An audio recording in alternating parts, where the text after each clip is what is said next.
And I now recognize myself for 5 minutes of questioning.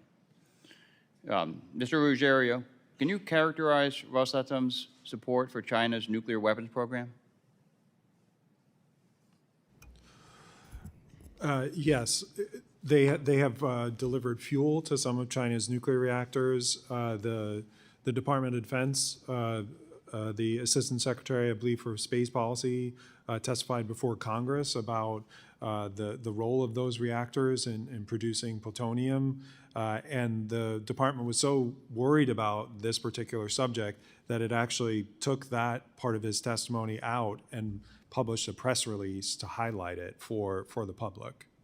Thank you. Mr. Albright, do you believe that a mandatory sanctions bill from the U.S. Congress is necessary to push the Biden administration to ramp up pressure on Rosatom, its subsidiaries, and its corporate officers, and to help the U.S. and our allies reduce dependence on Rosatom? I'm sorry, if you can... Sorry. Please turn your mic on.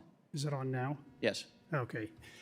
No, I think legislation would be very helpful. I mean, I think the Biden administration has been slow to pursue this issue, and I think the Congress can play a very useful role in increasing the sanctions on Rosatom and its subsidiaries, and also play an important role in boosting our capabilities to replace Rosatom. And could I add one thing to Anthony's answer? Sure. Russia's supporting the construction of a breeder reactor in China. And as far as we can determine, that will be China's only way to produce the plutonium it needs to increase its arsenal up to 1,000, let alone 1,500. And as far as we can determine, we're still investigating it. Russia has not said that its assistance, peaceful in nature as it is, cannot be misused to produce plutonium for nuclear weapons.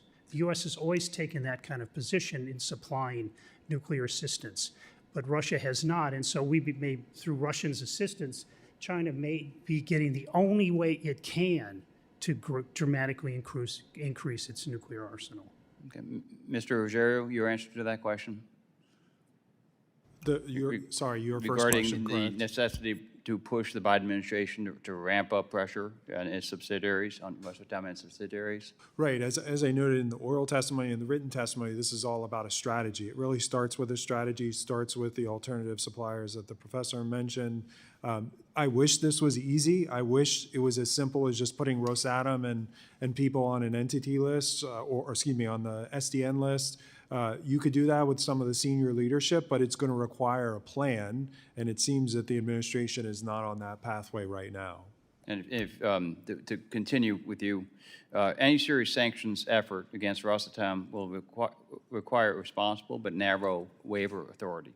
How long do you assess such waivers need to be for different parts of the nuclear supply chain, specifically enriched uranium? Right. I think, we've seen different reports about what that timeline would look like. I've seen some reports of 2028 is one of the dates that's out there. There's more parts of the supply chain, unfortunately, that Rosatom is in. There's also carve-outs in the U.S. sanctions already that might be used by whether it's the IAEA or other UN organizations to continue working with Rosatom. Okay.